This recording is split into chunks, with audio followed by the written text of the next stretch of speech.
Hey, there's Wisconsin One Guy. We are back again with another wine review, and we are kicking off our 2025 season with some new and different wines, or wines I've never even reviewed before, and some wines that are new to the market.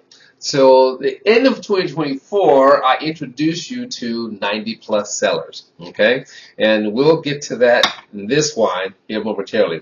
I can do something about the lighting here so you can actually see the letters, depending on the label, Let's get to it. So for those who are new, these are wines that I like to call everyday drinking wines. Wine that you can find wherever you shop for wine, liquor store, grocery store, and some wine shops. The reason why I say some wine shops, because some wine shops, such as the one I had, I didn't want to sell wines that you can purchase anyplace else, but I selected wines from my distributor's portfolio that I know were good wines. I tasted myself, and I sold them. So that's why I say some wine shops. Now, I like to call these, again, as I said, everyday drinking wines, because these are wines that are easily accessible to you, the consumer, when looking for a wine or looking for a gift or looking for something on the go because you're on your way to a party. I select a few wines, give them a taste, and let you know what I think about those wines in order to help you make a decision on what wines you should purchase. So make sure you tell your friends to check out the Wisconsin Wine Guy. Now, I grade these wines very simply. Thumbs up. Recommend the wine. Good everyday drinking wine, good value. 3/4. This is a wine that I keep on hand that I'm going to share with my friends. Someone introduced it to me. I liked it. I wanted to share it with my friends. Okay? Halfway. Whew, something about that wine just didn't work for my palate. But I'll let you know why it didn't work for my palate. It doesn't make it a bad wine. It just didn't work for my palate. What do I always say? Let your palate be the guide. Okay? Thumbs down, always an easy one. Every now and then, there's the infamous double thumbs up. That's a wine that I say is like highly, highly recommended. A wine that you can possibly sit on for a few more years and see how it's going to taste. But also one of those wines that you want to whip out for a very special occasion. Okay? Double thumbs up.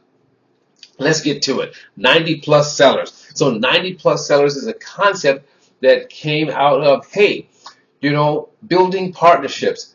I always did my business, ran business in the philosophy of, building business through partnerships, not through competition. Especially if you're in a community, become partners with your community businesses, right? So a concept that came out of building partnerships, with wineries across the globe, 90 plus Cellars. The 90 plus represents, these are wineries that they built a partnership with that consistently have wines rated at 90 plus or better.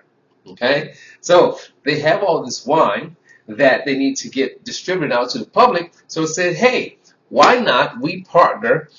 I'll put out the wines under 90 plus Cellars, okay, under our brand, and the agreement was I will not disclose to the general public what winery this comes from. But rest assured that the wines are authentic from their regions. Okay? So 90 plus Cellars. Today we're going to be doing rosé. This is just like a wine that simply just says rosé. Nothing fancy, no fancy names, just rosé. You see it in the bottle, it's a rosé. You look at it, it's a rosé. Now, you probably can't tell from there, but the label itself, it has a nice little image of a rose, slightly embossed rose. And then the label itself is a rosé, a light pinkish color. So beautiful, beautiful package. Simple, but beautiful package. It's a screw cap, right? 2023 is the vintage. This is coming in with an alcohol of 13% alcohol. Sweet spot, I like to call it. Grapes are going to be Grenache and Cinsault. Coming out of the Languedoc region. Okay. Now, there's so many areas in France where they're making rosés or making wine. And Languedoc region is one of those areas in which, there are some rules, but not as stringent as the rules will be coming from Bordeaux or coming from Burgundy and et cetera, et cetera. Okay. So Languedoc gives the winemaker some freedom. So this is an AOC, so it's appellation. It's an AOC control, but it's a beautiful rosé. We're going to find out. It definitely has a beautiful color. All right, retail, you can find this at $12.99. Depending on where you're shopping for wine, but I would say about $12.99 to maybe $14.99. Again, depending on where you're shopping for wine. Let's get this a smell, get this a taste. Now, Here's me in rosé. You probably heard me say this many times. Isn't that color beautiful? Just check out that color while I speak. Let it hypnotize you. This is me in rosé. I really, really enjoy rosés. Okay? When I drink a rosé or I think about a rosé, I want to have those elements of drinking a crisp white wine, but still have those tones or those taste sensations of the red grapes, but not intense as if it's a deep red wine. I want it to be there, but then overall in the taste, I'm going to get that combination of white and red fruits. Okay, so that's me and rosé. It's the best of both worlds. Okay, now let's go with the nose. That's such a beautiful color. You see those colors about, pink salmon. This has a little bit of skin contact, just give that nice, pinkish salmon color. Ah, you can smell it from here. Strawberries from here. Ooh, wow. Let's take it deeper. Ooh, wow. For me, it goes melon, strawberry. If I have to say what kind of melon, I'm going with watermelon. So for me, it goes watermelon and strawberry on the nose. Nice. Wow. And then, the little barrel candy, and not the barrel candy from the sweet part, but just that essence, that smell. When you finally got that barrel candy and the juices flowing and you're tasting it in a watermelon flavor, you kind of pick up that. Because that candy isn't really that sweet. Well, I don't recall it being that sweet when I was a kid. It could have changed now for the generation or several generations after me. There we go. Now, two-step process. What are we going for? Call it acidity. You got that right. No acidity, no play. Red, white, rosé, no acidity, no play. Or even a flat sparkling wine, no acidity, no play. I said that because if your sparkling wine goes flat on you, after a day or two, if you're trying to sit on it, it's still a wine. Now it's a still wine. Enjoy that with something. Okay? Here we go.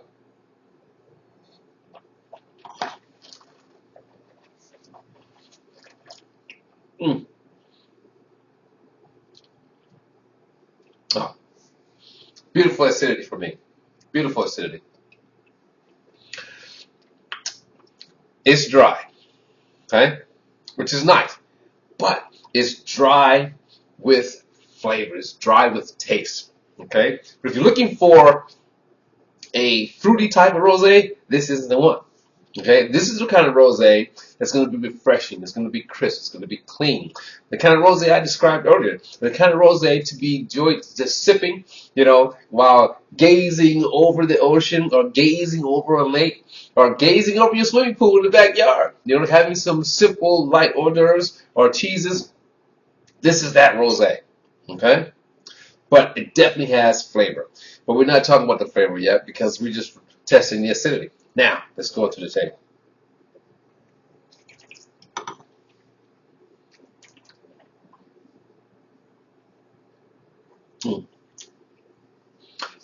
Subtle hints of citrus notes, but you definitely pick up berries. Strawberry, raspberry for me.